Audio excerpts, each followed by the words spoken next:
Welcome to the CloudPod, where the forecast is always cloudy. We talk weekly about all things AWS, GCP, and Azure. We are your hosts, Justin, Jonathan, Ryan, and Matthew. Episode 225, recorded for August 23rd, 2023. Google Next Eve. Good evening, Jonathan and Ryan. How's it going? hello. Good. It's the end of the week, so that's all that matters to me. We made it. Indeed. I'm glad we have Google next week, so I'll be wandering around. I know Ryan will be wandering around. If you see us, I'll try to give him some stickers, so he has some stickers for people if they want them. But yeah, we're gonna be there checking it out live. I didn't go to reInvent last year. You guys didn't go to reInvent last year, so this is my first cloud conference since I think the first pandemic conference for Amazon. So should be remind me exactly why I don't like going to conferences anymore. So I look forward to that reminder. It's been too long. So we'll see how that goes. Yeah. Well, let's have some follow up and then get into some Google news here. So HashiCorp has responded to some of the concerns that we talked about last week in their FAQ. And so one of the ones they addressed was, can I host the HashiCorp product as a service internal to my organization? And they say yes. The terms of the BSL allow for all non-production and production usage, except for providing a competitive offering to third parties that embed or host their software. So you're not making any money on it. You're good to go. Okay. Excellent.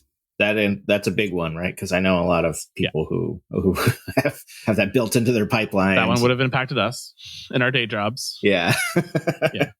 I mean, if they said no to that, though, I mean, that would have been very strange. I mean, would have been damning. Yeah. Yeah, it would have been a really bad move on their part. Although I would have sort of enjoyed the HashiCorp people coming in and being like, "Hey, you need to buy Terraform Enterprise." I'm like, "Yeah, no, I don't. I got my own thing." Like, "Oh, you're against our licenses." Yeah. Great, thanks. Yeah, appreciate that. What is a competitive offering under the HashiCorp BSL license? They clarified that, which is a competitive offering is a product that is sold to third parties, including through paid support arrangements. It significantly overlaps the capabilities of HashiCorp commercial product. For example, this definition would include hosting or embedding Terraform as part of a solution that is sold competitively against our commercial version of Terraform. And by contrast, products that are not sold or supported on a paid basis are always allowed under the HashiCorp BSL license because they are not considered competitive. Now, that then you say to yourself, well, what does that mean by embedded? And they clarify that embedded also means packaging the competitive product in a way that the HashiCorp product must be accessed or downloaded for the competitive product to operate, and includes source code, object code, including executable binaries for a HashiCorp product. And then they said, well, what if you make something competitive to me in the future? And this is where this one was a little gray for me. It says, if HashiCorp creates an offering in the future that is competitive with a product you're already offering in production, your continued use of the hosted or embedded HashiCorp product will not be considered a violation of the HashiCorp BSL license, which doesn't really make sense to me. I'm like, well, but if you add the feature to Terraform and it's now competitive, like, is that on the version that you drop the new feature, or is that forever? Like, it's a little gray there. So that one's a little strange. I think I think this is the right response, right? And I know that I'm probably in the minority of being sort of appeased by this in the community, because I think that the torches and pitchforks will not go away. But, like what this does is allow, if there's any kind of gray area in the future, it allows for litigation. And I think that that's sort of an important, they're putting their stance out there. This will be referenced if it ever comes to it as public facing statements. And it's, they're not trying to blow up the community. They're not trying to make sure no one uses it. What they're trying to do is make sure that they can still make money, which I think is good, right? I do want HashiCorp to stay around. I want them to be profitable. I want them to continue to deliver product. So, I kind of had the question about why just like you start charging for APIs, for a free API, to charging API for a partner who's making competitive Reddit clients. Oh, they didn't do that properly. But why can't you at least offer that to your to these companies like N0 and these people who are selling a commercial offering on top of Terraform? Why can't you sell a partner license to them? Or why isn't that part of this equation? Like, is it truly that they feel threatened by those companies? Because, Terraform Enterprise is garbage. And some of those products are better in their own unique ways. But it does seem a little strange to me that they have drawn this line in the sand versus trying to partner with the community, which might have been a better approach. Yeah. Maybe I'll start an organization that offers free Terraform Enterprise-like service and just accepts donations to keep the site running. So I'm not technically selling the product or service. I'm just accepting donations. I will allow the lawyers to comment on your idea. Yeah. I think that would work just fine until it actually succeeded, and then it wouldn't. Then you'd become a target. The lumpiness of the donations may also be problematic for your cash flow, but that's a whole different problem. It's a bit weird talking about the overlap between the features that Terraform Enterprise provides and whatever you may build, because the biggest feature that Terraform Enterprise has is that it runs Terraform, and that's already free, that's already open source. So I mean, what's their value add on top of that? They manage users and workspaces, state files. I mean, it's pretty typical for an enterprise offering to be primarily focused on RBAC, right? And there's a reason for that, and that's because the market dictates that, right? Bigger companies with money and resources want that. So but isn't that how you get the paid competitive to OPA, which I'm forgetting the name of at this moment? Is it Sentinel? Sentinel. Yeah. You get that with Terraform Enterprise. Who doesn't love that? Mm-hmm. I don't like the price tag on Terraform Enterprise, but I don't think it's a garbage product. Like the managing of the state is better than managing the state outside. Even you can do pretty close. It's not enough value proposition for me to pay for it, but it is better. Sentinel, not so much. But they're also allowing more hooks to be able to run your own open policy agent and stuff. You don't have to use Sentinel, that was the big thing that I hated forever. Yeah, you're going to use OPA. And RBAC. RBAC is, RBAC and the integration between workspaces, the ability to sort of export references between workspaces, and that, there's definitely some advantage there. It's just not enough for how much they charge. Yeah, I think the future is going to be within 12 months that the Open Terraform Foundation, or whatever they're going to call themselves, will be providing a Terraform Enterprise like layer to manage Terraform anyway, just as happened with OpenSearch. So this appeals to me. But I don't think it will to the masses. I think that people are still. This is going to be a shot across the bow. It's going to cause a whole bunch of fear, and so people are going to take action to make themselves feel more secure with their offering, and so that means forking it. And we'll see if that happens. The interesting, I was, sort of thinking about it. It's kind of like the best of both worlds for HashiCorp in some ways, because if they fork OpenTF and they say, look, that's the new thing, and they're doing development stuff, like there's nothing that prevents HashiCorp from also taking it from OpenTF and putting it into commercial. So they still get the benefit. Like it's almost the best thing for them to have happen is for it to hard fork, because then someone else is going to be developing potential features they could steal and then slightly rewrite and put under the BSL. So. Allegedly, they'd have to give accreditation, but how reliable is that promise to do those things? I don't know. I don't know why I'm so skeptical of open source. Like, I just haven't seen major features being supported or being produced by communities, right? There's usually a champion of an open source product, that's a company that's backed with, that's largely responsible for new functionality. And so it is sort of this thing. Like, I like the open source. I love the fact that you can drive, community driven improvements, but you don't really see it being features or something that's transformative. It's usually smaller things, which is great. I mean, looking at the OpenSearch versions, they're doing some cool stuff. Like, I mean, I don't know if you'd call it to be incremental or not, but they created making search pipelines and the neural search plugin. GA, which is a nice thing, and the new ML model across app control and integration with external ML tools. You can do that. There's cross cluster querying now, which was something you didn't really have in native Elasticsearch. Searchable snapshots and segment replication is now available in OpenSearch. Again, I mean, OpenSearch is not really a sexy product, so these are kind of minor in scheme of them, but they are new features and functionalities to them. But not driven by individuals, though. But it's AWS. Still driven by AWS, yeah. Yeah, it's my feelings about Zookeeper and Hadoop, and those are all open source, but those were largely majorly contributed by Yahoo, and in the beginning until they were spun off into their own things. That seems to be the pattern that works. I think it's good, but I think it's very rare for truly open source changes to come, or truly transformative features to come from just the blanket community. Well, I think you're right. And unless you're talking about Linus Torvalds, Yeah.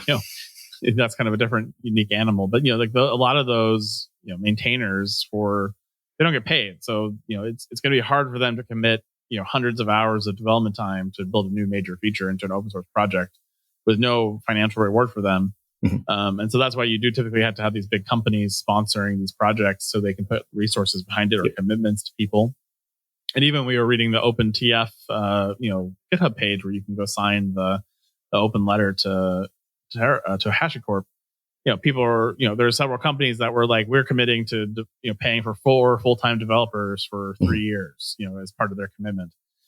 So again, it's just one of those, it does still these companies, but they typically have to have a benefit that supports their need. And, if you're not publicly traded, trying to desperately chase growth in the market, a more privately held company can be successful with a truly open source product, as long as you're okay. It's not going to be a major billion-dollar company. It's going to be a nice, sustainable company that probably pays its bills and isn't huge and doesn't have a massive staff of people. And, that's anti-capitalism. So why would we want that?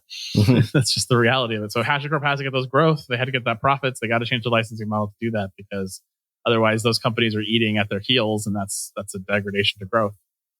Yeah. And conversely, OpenTF will only succeed if there's enough of that sort of corporate sponsorship where people are willing to invest in it, and hopefully they will.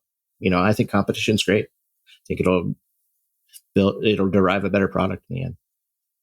Agreed.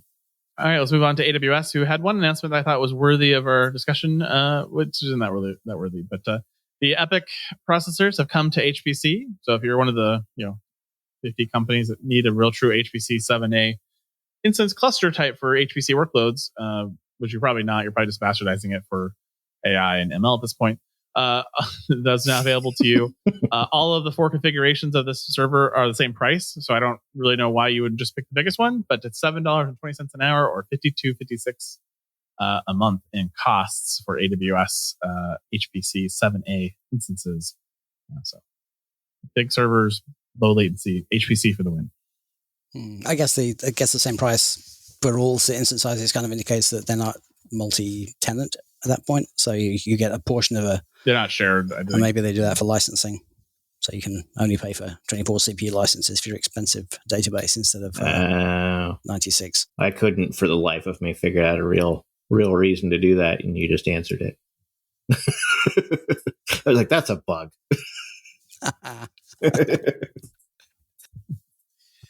All right. Well, it's that was it for AWS, like I said. So let's move on to Google. Google's gearing up for Google Next, which is next week, or as soon as this episode drops. Pretty much, it's either going to be in the middle of Google Next or right the day before. And Richard Seroter, who is basically a DevRel at Google Cloud, had a great blog post, kind of things you should check out based on what your persona is. And so, of course, he highlighted the opening keynote as something you should probably go check out. Which of course, why not? That's what we go for. And then, he breaks it down from there into all of the different types of things. So if you're a developer, there's some really great classes. He calls out for what's next for application developers, talks about Duet AI, which I think is their code, thing like GitHub Copilot, Cloud Run and GKE for faster application development. Always good topics. 6 great topics on AI, from foundational models to understanding how foundational models are evolving, and data governance and business implications inside of that. And then if you're looking for those DevOps needs to automate your way your toil, there's some great sessions. One of those I kind of struck my fancy was build an AI ops platform at enterprise scale with Google Cloud, which apparently is a Google and Uber session, which anything that isn't a fuzzy product named solution that I can use for open source, I would be interested in for that. And then, of course, if you just want to geek out on some nerdy stuff, there's great courses like performance optimizations for Java apps. I might just go to that just to get a good nap in. And then, there's some good stuff on Google Spanner, under the hood, etc. But did anything in this list strike your guys' fancy that I didn't mention? There was there's prompt engineering, which I thought was an interesting one just because it's topical. And then, I'm always, what's next for application developers? I think that, Google is well positioned to have a good topic there. So I'm looking forward to that. I'm always curious to learn about how things work under the hood. So the spanner one might be interesting. The prompt engineering one's kind of interesting too. But having played around with GPT for however many months now, I realized that prompt engineering really is just a measure of whether you're good at explaining what you actually want. So I think everyone should be a good prompt engineer, whether they're using AI or not. I'll work on it, Jonathan. I'm sorry. Yeah. I mean, you've seen my user stories. I mean, it's not easy. It's hard to do for some of us. The high performance features engineering for predictive and generative AI using Vertex. I would like to learn a little bit more about Vertex. I might check that one out too. Might be worth scoping out. I saw it as I was scamming through the list here as Jonathan was talking. All right. Well, once was a young product manager who was hired by Google and given a task so important and with a deadline of Google Next to only then be found out the week before that your product was not worthy of main stage. And that product manager pushed that product out the door. And that product is Google is launching the Transparency Center, a central hub for you to learn more about product policies. The Transparency Center collects existing resources and policies and was designed with you in mind, providing easy access to information on our policies, how we create and enforce them, and much, much more, including policy development process, policies by each product and or service. So you can see if they're using your data to train their models, reporting and appeals tools, transparency reports, and Google's principles for privacy and AI can all be found at the new Transparency Center. And whoever you are out there, product manager who did good job. Sorry, you won't be talking at Google Next. I mean, as the owner of the cloud platform that's constantly having to fetch like the attestation for compliance of the cloud providers, like I love this service. It's like, here's a one-stop shop for the person who has no understanding of our workload, but they understand policy. Thank you very much. Indeed. It is nice to have one place to go to find the information out there. And permission. Like that's always a big one. Like, yeah. How do you how do you give this person access? They don't crap. That's a little annoying about the Amazon version of this, which has a dumb name. I don't remember what it's called off the top of my head, but Artifact something. Yeah, you have to have an IAM account to get to it. So it's like, oh, so close. Mm-hmm. None of my compliance people have Amazon accounts. Exactly. So give them those. Yeah. I mean, I think this is going to be very useful for basically like NFRs for products that integrate with Google, because there are some very specific policies around the usage of YouTube APIs and things like that, which I'm playing around with at the moment for some tools, and actually having it laid out very clearly exactly what you must do, shouldn't do, can't do is super useful. Have you been waiting months and months to hire your new AWS, GCP, or Azure architect, only to have them be poached at the 11th hour by a startup with a juice bar? Initiatives stalled because you're having trouble hiring? Well, I have a simple solution: Foghorn Consulting. Foghorn Consulting provides top-notch cloud engineers to the world's most innovative companies and can be burning down your DevOps and cloud backlogs as soon as next week.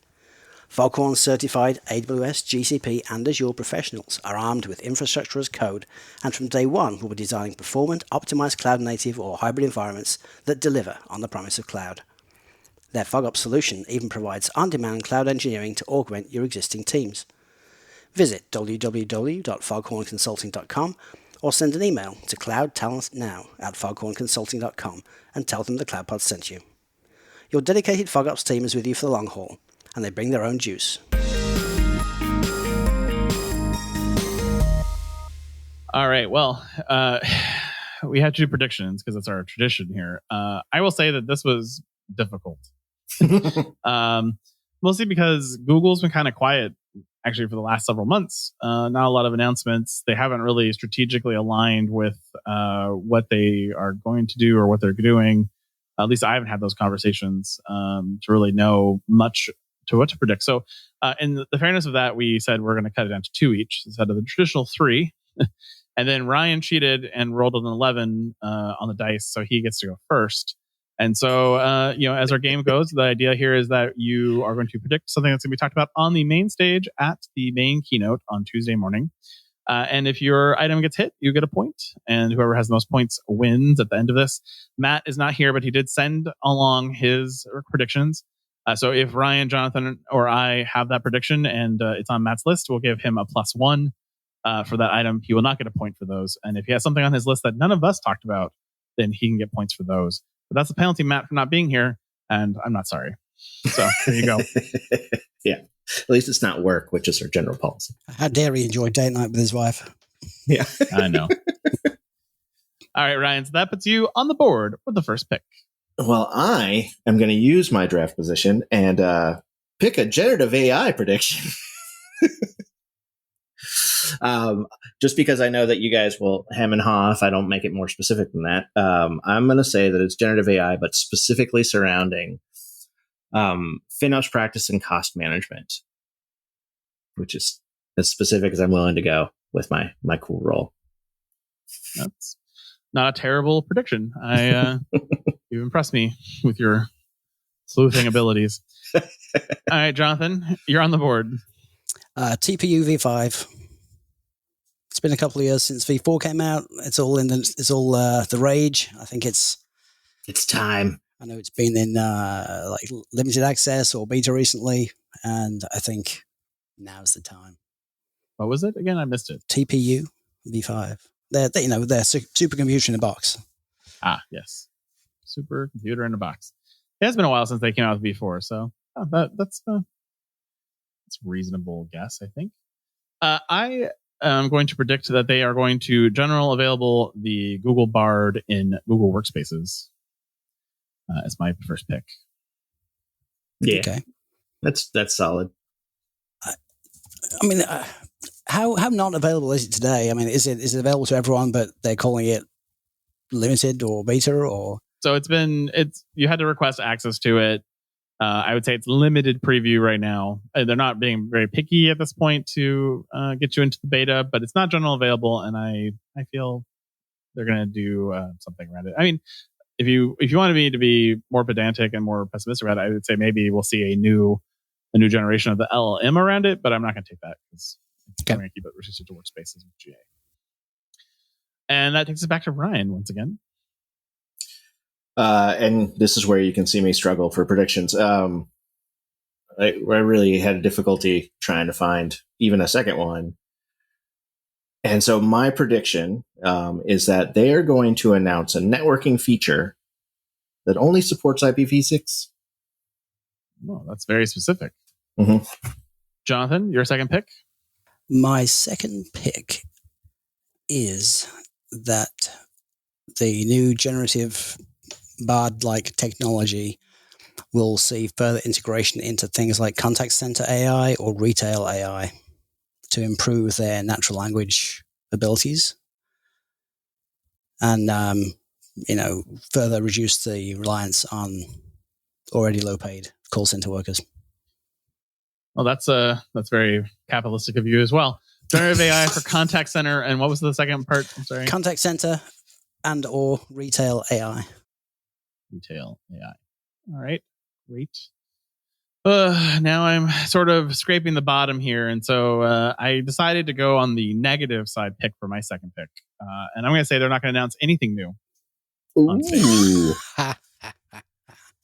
$1. And I'm going to go with that because I was looking at the last 2 years of Google Cloud Next, and they didn't really announce anything on main stage for either of those two Next. And so the question is, have they truly turned Google Next into just a learning conference where they don't feel that making announcements makes sense? Which I would be shocked about. Or are they, or was it just sort of a pandemic thing and they felt like it wasn't appropriate for the virtual sessions and it was just easier to just release press releases during the event and people will get the same coverage and news about it that way? In my opinion, this is probably a dud pick because I think you can't have an in-person conference of this size and not announce something on main stage. I think that would be a mistake. But I'm going to take it anyways because maybe I'm wrong. That's funny. I'm going to let you into a secret now. I was hoping for TPU V5 because it's kind of in line with their product cycle for that product. But to generate my predictions, I asked Bard to pretend it was 2024 and looking back, what were the most important announcements of Google Next from 2023? Nice. Nice. In the hopes that maybe some training material had been used, which included some internal documentation or I trolled the website, which isn't public yet or stuff like that. So we'll see. Hey, that's just good tactics, man. I can't even fault you for that. Yeah, I'm going to try to squeeze the account team, but they were very unhelpful. something NDA. Yeah, they unfortunately mentioned something to me that I probably would have guessed, but I was like, you mentioned it to me now, I can't predict it. So it's my own personal ethics. I can't talk about what I do know sometimes in these things, so you have to be careful. But Matt, he had 4 picks that he sent to us. And the first one was Bard is commercialized like Azure for ChatGPT, which is like an API for that. I will write it down. I think it's via API. Bard via API is this first one. And then he had 3 other choices, so he only gets to pick one of these. So you guys can choose which one you think he has the least likelihood of getting a point for, and then we'll just put that one in. So the second one was announcement that they gain market share by at least 5%. Additional security tooling for CI/CD, and some sort of competitor for AWS Lattice. I think that, typically I get 0 points in my prediction, so I should pick the one I think is most likely to be announced, which is the least likely to be announced, right? I mean, that's like, well, I knew that she knew, so I knew that I was going to, that's that game. So I mean, you can go down that path if you want to. Yeah. So my vote is for security tooling around CI/CD. I sort of like that one too, because that one gives me a little. I'm like, oh, that'd be nice if they did that, but also they're never going to do that. So that's sort of where I was going. Like, I kind of, yeah. All right, Jonathan, are you agreeing on that one, or do you have another one you like better? I don't think any of those can be announced. Maybe we should give ourselves extra points for predicting that he was wrong. See, again, this is why you need to be here. Mm-hmm. Competitor. I'm putting these in gray, so we'll document them for posterity's sake, but he'll get no points for them. The Bard via API, I might throw him a bone a little bit and say Bard is what they call the offering they have today. I don't think they'd call it Bard if it was integrated with I hope not. I mean, honestly, I hope they don't call it Bard. So terrible name. Maybe we'll be nice to Matt and say a large language model available via API rather than Bard specifically. I'd much rather argue that if there's close to that, and then not give him the point. I'm also okay with that as well. I like Ryan's idea better.